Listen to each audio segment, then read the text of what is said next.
గత బీఆర్ఎస్ ప్రభుత్వంలో అభివృద్ధి కోసం కేటాయించిన నిధులను ఎమ్మెల్యే గండ్ర సత్యనారాయణరావు దారి మళ్లించి అభివృద్ధిని కుంటుపడేలా చేస్తున్నారని మాజీ ఎమ్మెల్యే గండ్ర వెంకటరమణారెడ్డి ఆరోపించారు.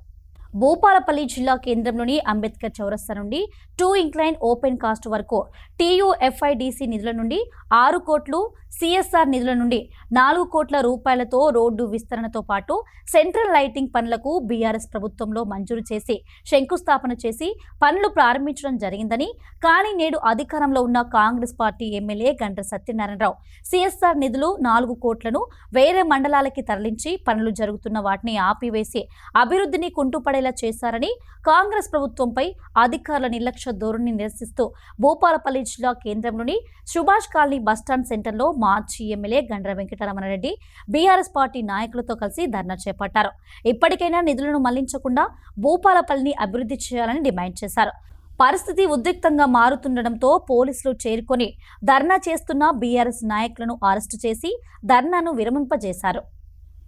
నేను గతంలో శాసనసభ్యుడిగా ఉన్న సందర్భంలో అంబేద్కర్ సెంటర్ నుండి జంగేడు క్రాస్ వరకు, అంటే ఓపెన్ కాస్ట్ మైనింగ్ జరిగేటువంటి ప్రాంతం వరకు రోడ్డు వైడనింగ్ చేస్తూ సెంట్రల్ లైటింగ్ సిస్టమ్ పెడుతూ దాదాపు 10 కోట్ల రూపాయలు ఆ రోజు ఆ రోడ్డు శాంక్షన్ చేయడం జరిగింది. అందులో 6 కోట్ల రూపాయలు తెలంగాణ సంబంధించినటువంటి TUFDSC నుంచి 6 కోట్లు, సింగరేణి CSR నుంచి 4 కోట్లు, 10 కోట్ల రూపాయలతోటి రోడ్ శాంక్షన్ చేయడం జరిగింది. టెండర్ వర్క్ జరిగి పనులు కూడా జరుగుతున్నాయి. తర్వాత ప్రభుత్వం మారడం, కొత్తగా వచ్చినటువంటి శాసనసభ్యుడు ఆ చేస్తున్నటువంటి కాంట్రాక్టర్ను పనిచేయకుండా ఇబ్బంది పెట్టడం, అదే సందర్భంలో పనులు ఆపడం జరిగింది. ఆ డబ్బులను తీసుకెళ్లి గన్పూర్ మండలంలో అతని సంబంధించినటువంటి ఊర్లలో పెట్టుకోవడం జరిగింది. అంటే భూపాలపల్లి ఒక జిల్లా కేంద్రం.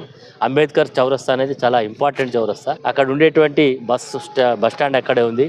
అదేవిధంగా కూరగాయల మార్కెట్, చాలా మంది రోజు వేల మంది అక్కడి నుంచి నడుస్తూ పోతారు. కాబట్టి దాన్ని రోడ్ యొక్క అవసరాన్ని గుర్తించే ఇదే కాదు, కింద ఉండేటువంటి గాంధీ చౌక్ నుంచి కూడా అక్కడికి కూడా రోడ్ విస్తరణ, సెంట్రల్ లైటింగ్ సిస్టమ్, ఇట్లా అన్నీ కూడా పుల్లూరు, రామేపల్లి, వేషాలపల్లి ఎక్కడికక్కడ కూడా మేము చేసినాం. కానీ మరి ఎమ్మెల్యే గారికి, ఇక్కడ ఉండేటువంటి ప్రభుత్వానికి ఎందుకు మరి ఈ ప్రజల మీద ఇంత కక్ష నాకు అర్థం కావడం లేదు. 2 సంవత్సరాలు అయింది, ఒకవేళ మార్చినావు, మరి ఇప్పటికైనా నిధులు శాంక్షన్ చేసి పనులు చేయించాలి కదా. ఇప్పటికి కూడా పనులు చేయించడం లేదు. మేము మీ ద్వారా కూడా ప్రభుత్వాన్ని గతంలో కూడా హెచ్చరిక చేసినాం, తొందరగా చేయమన్నాం. కానీ వాళ్ళు ఎలాంటి చలనం లేదు. కాబట్టి ప్రజల యొక్క అవసరాల కొరకు ఈరోజు మేము మా పార్టీ తరఫున ధర్నా కార్యక్రమం చేయడం జరిగింది. ఇప్పటికైనా తక్షణమే ఆ రోడ్డు పనులను చేపట్టాలని ప్రభుత్వాన్ని డిమాండ్ చేస్తున్నాం. చేయకపోతే మాత్రం ఖచ్చితంగా ఈ ప్రభుత్వాన్ని మెడలు వంచే కార్యక్రమం చేయడం జరుగుతుంది.